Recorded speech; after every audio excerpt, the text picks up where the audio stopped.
한국의 검찰이 민주노총의 불법 행위에 합법적인 공무집행을 하는 공무원들을 오히려 피의자로 소환해서 조사하는 해괴한 일이 벌어지고 있다.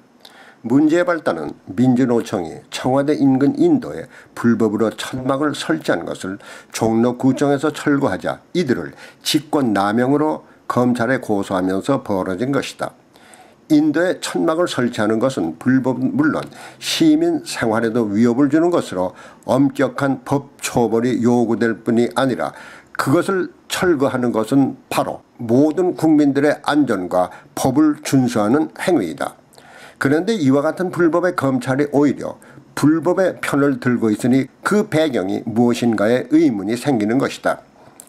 민주노총이라고 하면 문재인 정권을 창출했다는 촛불의 중추적 세력에다가 촛불의 명령이 바로 직접 민주주의의 국민의 뜻으로 받아들여야 한다는 식으로 강조하는 것이 현 정권이니까 아마도 검찰이 민주노총의 불법 주장도 직접 민주주의의 합법적 주장으로 받아들인 것이 아닌가 하는 것이다.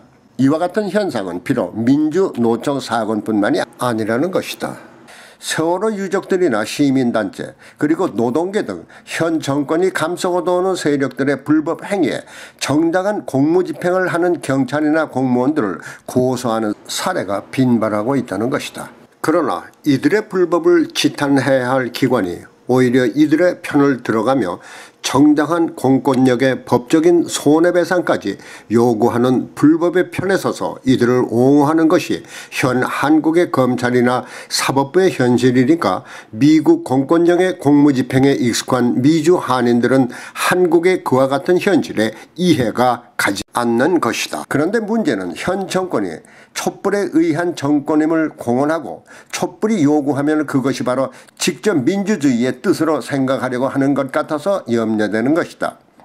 그런데 문제는 현 정권이 촛불에 의한 정권임을 공언하고 촛불이 요구하면 그것이 바로 직접 민주주의의 전체 국민의 뜻으로 생각하려고 하는 것 같다 염려되는 것이다. 만일 이들 촛불 세력들이 앞으로 정당한 공무집행이나 공권력을 무시할 때 오히려 그들의 편에 서서 문제를 해결하려고 한다면 지난날 박근혜 정권에서 자행했다는 국정농단은 비교도 될 수 없는 국가적인 농단이 자행되지 않는다는 보장을 할 수가 없으니까 한 정권의 존폐가 아니라 국가의 존폐가 염려스러운 것이다.